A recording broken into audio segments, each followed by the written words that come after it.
Hi hello welcome to mantra 5. మరో political shock ఇచ్చిన అంబాటి రాయుడు.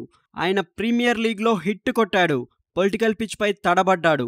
మొదట వైసీపీలో చేరి ఆ తర్వాత జనసేనలో చేరేందుకు సిద్ధమయ్యారు మాజీ క్రికెటర్ అంబాటి రాయుడు. తాజాగా జనసేన అధ్యక్షుడు పవన్ కళ్యాణ్తో మాజీ క్రికెటర్ అంబాటి రాయుడు భేటీ అయ్యారు. వైసీపీలో చేరిన వారం రోజులకే రాజీనామా చేసిన అంబాటి రాయుడు కొంతకాలం రాజకీయాలకు దూరంగా ఉంటానని చెప్పుకొచ్చారు. అయితే హఠాత్తుగా ఆయన హైదరాబాద్లో ప్రత్యక్షమయ్యారు.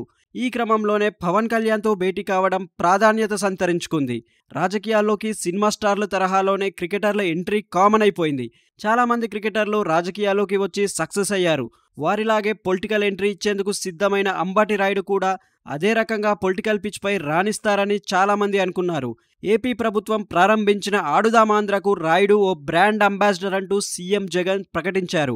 వైసీపీలో చేరిన 10 రోజుల్లోనే ఆ పార్టీ అంబాటి రాయుడు వీడడం వెనుక చాలా కారణాలు ఉన్నాయన్నారు. తనకు దుబాయ్లో లీగ్లున్నాయని, అందుకే రాజకీయాలకు విరామం ప్రకటించానని అన్నారు. కానీ తాజాగా పవన్తో భేటీ ద్వారా అసలు క్లారిటీ వచ్చినట్లయింది. ఏపీలో తెలుగుదేశం పార్టీ జనసేన కూటమితో కలిసి వెళ్తేనే విజయావకాశాలు ఎక్కువగా ఉన్నాయన్న ఉద్దేశంతో అంబాటి వైసీపీ వీడినట్లు ఆయన అభిమానులు చెప్తున్నారు. అంబాటి రాయుడు కాపు సామాజిక వర్గానికి చెందిన వ్యక్తి కావడంతో జనసేనకు దగ్గరయ్యారని రాజకీయ విశ్లేషకులు అంచనా వేస్తున్నారు. పవన్ కళ్యాణ్తో అంబాటి రాయుడు భేటీ నేపథ్యంలోనే రాయుడు రాజకీయ భవిష్యత్తుపై ఫుల్ క్లారిటీ వచ్చే అవకాశం ఉంది.